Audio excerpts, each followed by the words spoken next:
Alright, so tip number 1 is going to be actually just shrinking your plate size. It's super simple, but a lot of times people just have a massive plate of food. Tracking your portion sizes are a lot easier whenever you're eating off a smaller plate. Just eat like a fist to a fist and a half of your protein source, whether it's chicken, beef, steak, and then also just a small amount of carbs. Doing that is going to help you cut down those excess calories to help you maximize your fat loss. So tip number 2 is going to be something that's going to help you feel full when you're actually eating. What you're going to do is just use your offhand. Like, I'm right-handed, so sometimes I'll eat with my left hand. When I'm eating with my right, I'm always shoveling the food in, but with my left, I actually have to think about it, and it causes me to eat slower. Eating slower will make you feel a whole lot more full in the long run. Just because if you think about it, if you're eating really, really quickly, you'll eat a ton of food, and at the end of it, you may not be satisfied. If you're eating your food super fast, sometimes your body just doesn't have the time to tell you to stop eating more food, so you're just going to be constantly hungry. Just taking that extra time to eat and enjoy your meals, it's going to really help you in the long run. Just because you're not going to eat as much food, once again, it's going to help you with your portion control. Tip 3, speed eating and fast food has become a trend and a lifestyle for a lot of people. It's so much easier to just prep your meals ahead of time. Taking that extra initiative to prep your meals is going to make you pay attention to what you're eating.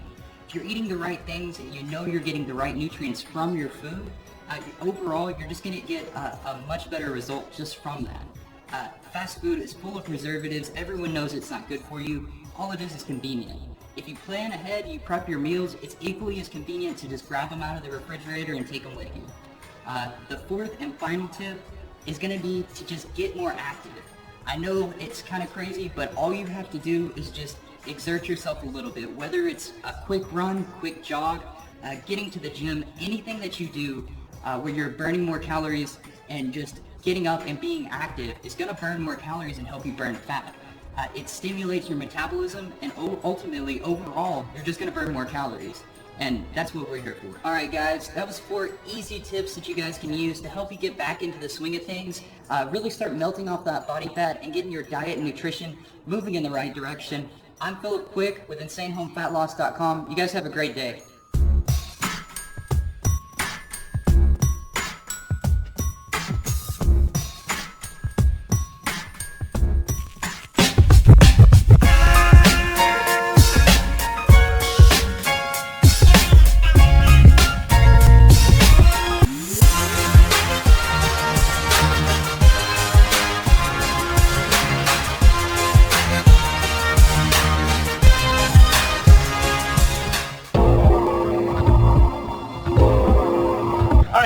That I started this video out with me weighing myself was just because I wanted you guys to see how much I'm weighing after being on this bulk for a pretty long time now. I've actually been hovering around the same weight since the beginning of this bulk. I started and I was probably around like 200 pounds, and I've pretty much been hovering around like 200 to like 207 this whole time. So like if you look back on my old weight, let me show you this. So even if you look back at June, I've kind of hovered around 207, and I was at 200 pounds. And then I've kind of been around, like, I haven't been weighing myself very much, honestly. And then I've been around, like, 200 to, 207 pounds. I kind of just wanted to bring that up because, honestly, I've been getting a lot of people that are being like, yo, you're getting so fat now, and you're, like, it looks like you're not even, like, there's so many comments. So I wanted to show you guys that I honestly haven't really put on that much weight in this bulk, considering it's been over what, 13, 14, 15 weeks. So I haven't put on that much weight, which makes me really happy because I was that person that was really concerned about putting on way too much weight way too fast, and that just hasn't happened. And that really is a huge win for me, just in general, being able to eat more food and stuff and not feeling like I'm gonna put on weight automatically. I'm gonna go balloon back up to 360 pounds. So I just want to show you guys that, just to show you that I'm not like putting on massive amounts of weight at like super fast. Like if you are planning on bulking, definitely do it as slowly as you can, so you're not putting on any unnecessary fat.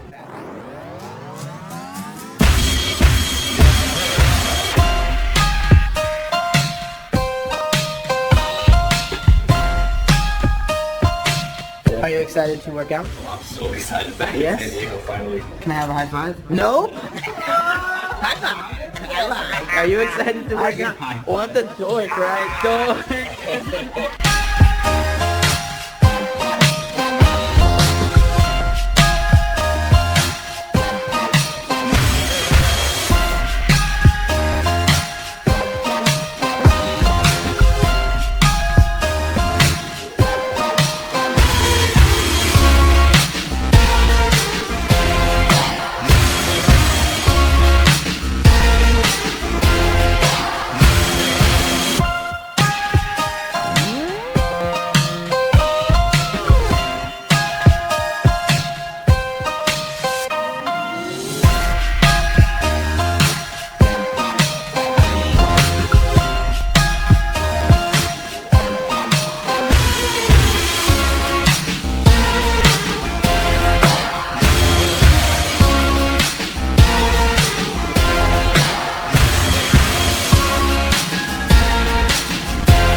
back, bicep, and tricep workout. I asked you guys to ask me some questions on Twitter, so let's go home and answer those questions. Alright, so I asked you guys to ask me questions on my Twitter, so if you're not following me on Twitter, go ahead and do that. So I wanted it to be a little bit different of a Q&A, because usually the Q&As, the questions become the same. So what I asked you guys to ask me was, I want questions that are regarding the beginning of weight loss. So I wanted to talk about the beginning of my journey, beginning of someone else's journey, just the beginning of weight loss. Now, that being said, not all the questions that I got were about that, so I might answer some different ones, because might as well answer as many questions as I can. But that being said, I will go ahead and answer this. The first question that I got, so I feel like I should answer that first one, is from Vern Wagner.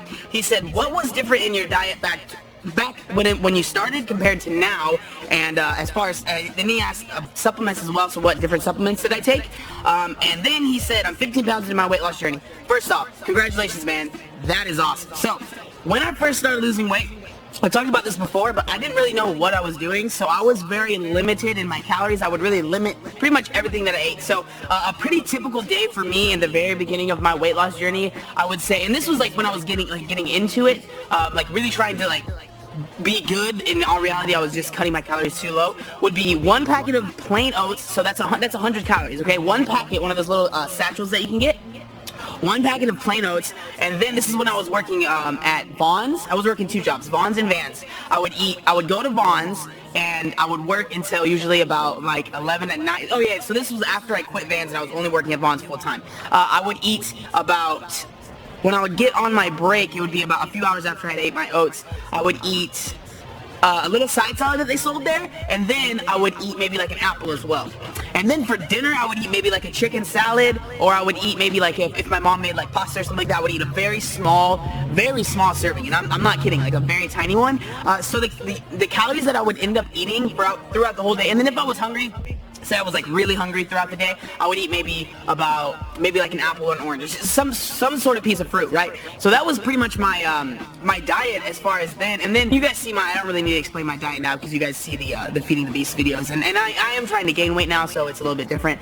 And then as far as supplements go, when I was first losing weight, I didn't have money for supplements, and supplements for weight loss, there's nothing really that works that much. Like, there's supplements to get protein, there's supplements for pre-workout, there's creatine, you guys know what I take now. Like, pretty much all I take now is a multivitamin, a fish oil, creatine, pre-workout, and then like protein powders. That's all I'll ever take. And when I first started losing weight, I didn't take anything, because one, I couldn't afford it, and everything, it just, like, I don't believe promises like that. Like, take this fat burner and you'll automatically burn fat. That just doesn't seem right. It doesn't seem like that's true. So I just didn't ever trust them, so I never took them. So that's what, as far as my supplementation went, as far as losing weight. Carly Weaver asks, how many calories do you eat in a day to still lose weight, but still eat just right for your body? So what I think she was trying to ask is, how many calories did you eat to lose weight? Or how many calories should somebody eat to lose weight? That is a question that I don't think anybody can really answer definitively, because everybody is different. And I know it sounds silly and everyone says it, but everyone's different. Everyone's calorie needs are different. If you're a 250-pound guy that's going to the gym, you're going to need more calories than a 130-pound girl that maybe is just, not doing much with her, whatever, Everybody is different. The calorie needs that you're going to need is different. The bigger you are, the more calories you need to sustain being that big.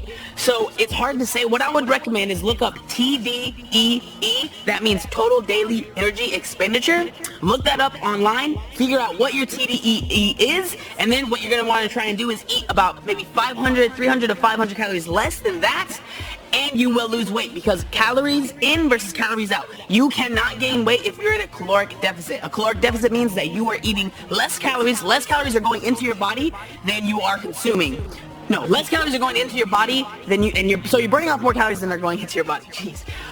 So that's how you lose weight. That's the big secret. That's what everyone, I don't know, for some reason people don't say very much, but that's how it works. You eat less calories than you are burning. That's how it works. So burn more calories than you're eating, you will lose weight. There's no magic number that I could give to you to say eat this many calories to lose weight. Now, it's very easy to totally undereat and say, I could say like eat 700 calories and you'll lose weight. Yeah, you'll lose weight, but you'll be incredibly unhealthy. That's not good for you. You don't want to do that. So what I would recommend, look up TDEE, total daily energy expenditure, find out what it is and try and eat less than that, and you should lose weight. And if you're not, maybe increase the cardio that you're doing or decrease the calories. I always recommend not to decrease too much because you don't want to be at a point where you're kind of like starving yourself, so just be smart about it. Mark Oliver asks, he says, what was your goal when you started? How much muscle / how big were you looking to get? When I first started, I never thought I would ever, and I'm not kidding when I say this, I never thought I would have a body that people would look at and be like, wow, he looks fit. Like, I never thought that I would have that. I just wanted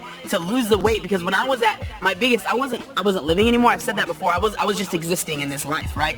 So I just wanted to be done with that. So that was my main goal. And then as I think with anybody that's lost a lot of weight, you get to a point where you thought you would be happy and you realize, oh wow, I can just work harder and get to this point, or I could work harder and get to this point. So it kind of just became like I would hit the goal that I thought I wanted to make for myself, and then I would realize, oh, all I have to do is work this a little bit harder, and I can have this much better of a result. So that's kind of how it happened. It was just like I was excited to hit a goal, and then I was like, oh wow, I can just work this hard and hit this other goal. So that's kind of how that worked out. FaZe Ali asks, he said, how satisfying was it to see your weight, see the weight go down on the scale each time you stood on it, and how much did you lose per month? Now this is hard to really answer because obviously I was really excited to see the scale go down. I remember when I hit under 300 pounds and I saw like 299 pounds on the scale. I was blown away because I never thought that I would ever see under 200 pounds, or under 300 pounds ever again in my life on a scale. I never thought that would happen. And then as far as how much weight I lost in per month, it really depended. Like obviously, so the bigger you are, I hate to say this, but the bigger you are, the easier it is to lose massive amounts of weight, right? If you're 400 pounds, it's a lot easier to lose 20 pounds than if you're 250 pounds and you're trying to lose 20 pounds. It's just how it works. So it really depended. I don't really have the answer for that, like how much weight I ended up losing per month. It really varied a lot.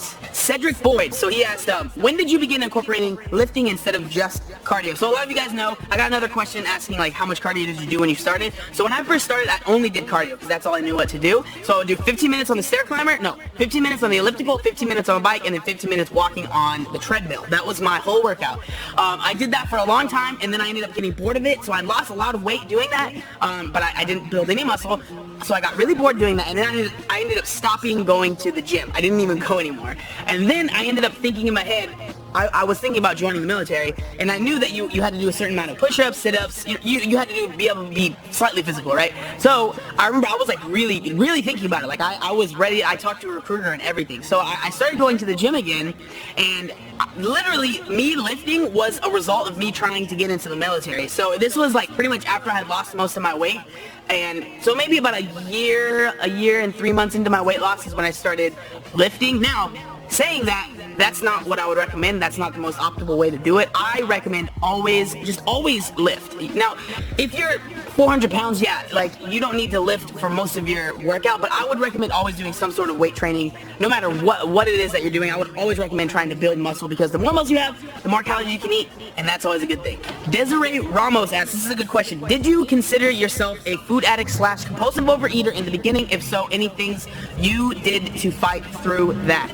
Now, I definitely thought of myself as someone that, I mean, I overate every single day pretty much, right? And as far as like emotional eating, yeah, definitely. That's pretty much where everything came from. If I was mad, I overate. If I was sad, I overate. If I was happy, I ate to celebrate. So everything revolved around food, and it wasn't until I kind of tried to disconnect that and disconnect my happiness with food until I was really able to see results. Now, it's hard for me to say like what I did to get through that. I just kind of told myself that I have to do this. Like, I don't have a choice in this. I don't have a choice in, I have to do this or I'm gonna die. That's pretty much how I felt really at the beginning of my journey. Like, I have to do this or I am going to die early. Obviously everybody's gonna die, but I'm gonna die earlier than I should, and it's only because of the choices that I made and the things that I've done to myself. So there's not really any, I mean, that would be the tip I could give you, is just really think about the consequences that overeating is doing to you, and think, is that worth it? Is that really is that really worth your life, you know? This question is kind of similar to one of the other ones that I've already answered, but I figured I'd answer anyway. So Jenna Moltier, I think I'm absolutely sure I said that wrong. But how did it feel to see results through your own eyes and pictures? So this is kind of different than the scale, but I remember the first picture I ever posted as far as like a transformation picture goes, I had only lost maybe about 30 pounds, but it was really evident to me, and it's a picture that it was funny. My mom actually ended up printing it out and like gave it to me. And I just remember I was so proud of myself because I had never lost enough weight to where it was like noticeable in like a side-by-side picture. So this was the first time I'd ever like lost enough weight to where it was pretty noticeable if you put the picture side to side. And I can't explain that feeling. It's better than anything I've ever felt before. It's just that sense of accomplishment that you get, that sense of, because like I've always thought of myself as a good person. I never thought of myself as less of a human because I was overweight, but I definitely felt like I was never as proud of myself as I could be because I felt like that was always kind of like looming over me, always over me. And so it's a good feeling. It's a good feeling. Everyone that has had that, been able to do that, the first before and after picture, and have those comments of people saying like, wow, I'm really proud of you. It's a feeling that I can't explain, and that I really can't, I can't put into words. It's amazing, and it's the best thing that I really hope that anybody that's out there that's trying to lose weight can get to that point, because it will push you to go even further. So that being said, I want to end this Q&A right here and end this video right here, because this Q&A went a lot longer than I thought it would. But I just want to say thank you guys so much for all the support. You guys are amazing. Thank you guys. Seriously, you guys are just the best. So make sure you like, comment, and subscribe. There's one other thing that I wanted to say. Oh yeah, look how buff I am.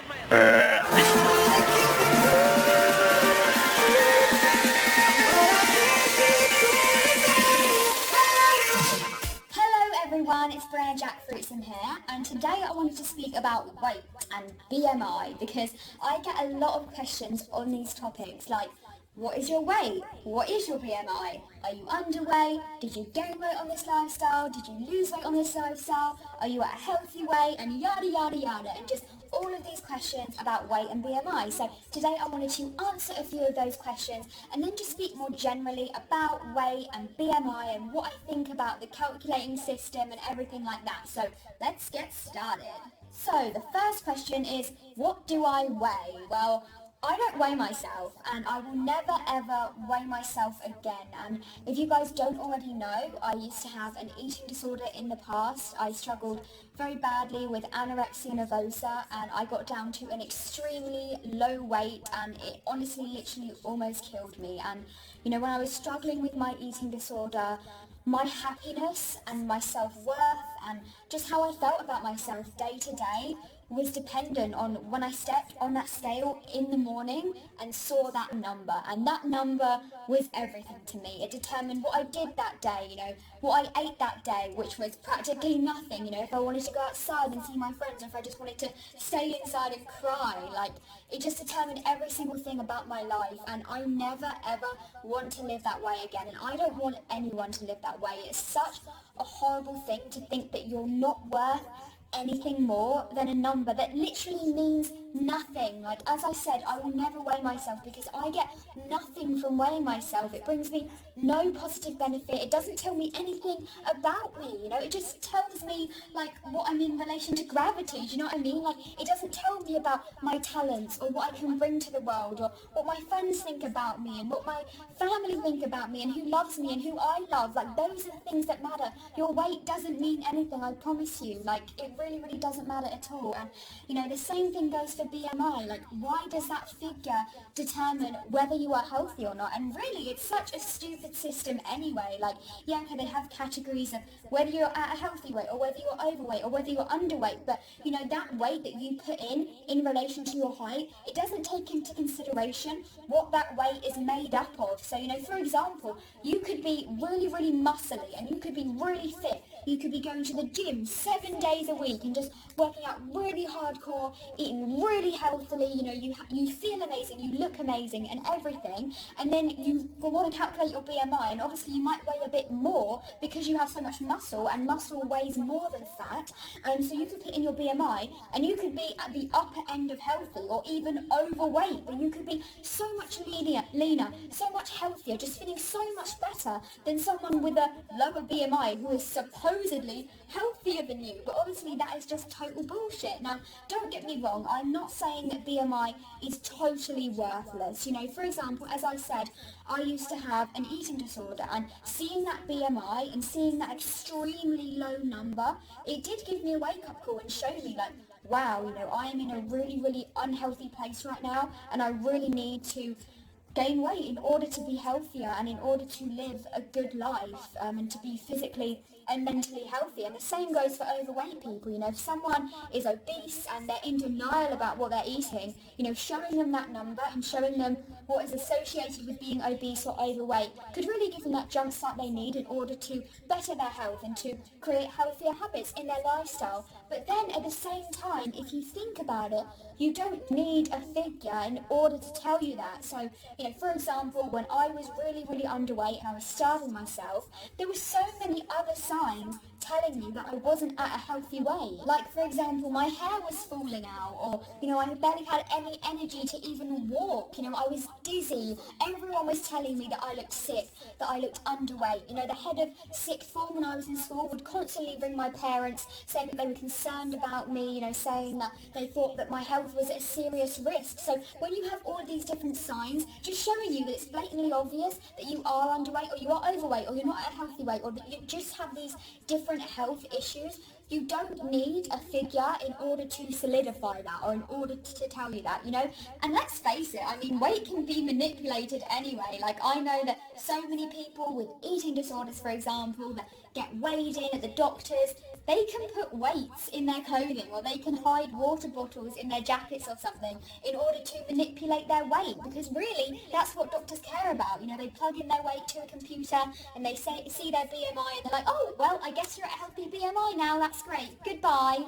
That's ridiculous. It shouldn't be like that. It should be about how that person feels mentally and physically, if they look healthy, if they have the energy, if their skin is glowing, if their hair is healthy, you know, if they just look and feel good and, you know, live a healthy lifestyle and are eating enough food and are eating the right foods and are exercising regularly and just all of these different things. There's so many different components of health, and BMI and weight shouldn't even come into it. And, you know, I'll reiterate it again, your weight does not define you. It doesn't tell you anything about yourself, you know, just accept how you relate to gravity. That is literally it. It doesn't give you anything else other than that, and it should not matter. And people shouldn't care how much you weigh either. You know, when people ask me what I weigh, it's like, well, why does that matter to you? What if I said that I was 92 pounds or I was 105 pounds? Like, does that change how you feel about me? Like, does it honestly make a difference? Like, when you watch my videos, how you feel about the video I made? Or if you meet me in person, like, how you feel about how I am as a person? Does me giving you a number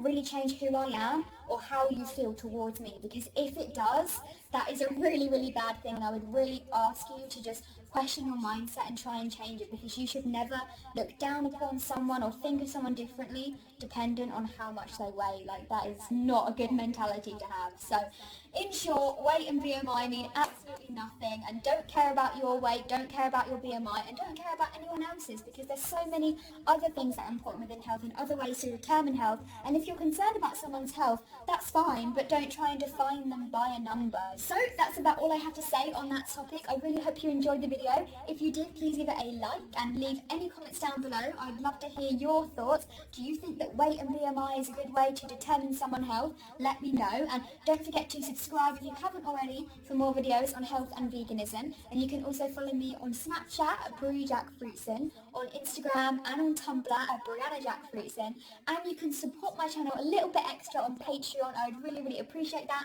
I'll leave the link down below. So thank you guys so much for watching again. I hope you have a very lovely day, and I will see you all in my next video. Bye for now. But they were so worth it. They were so juicy and gooey inside, and figs are one of those fruits that I would just spend so much money on because they're really, really worth it. Do you guys have any fruits like that? Leave me a comment down below. I'd love to know.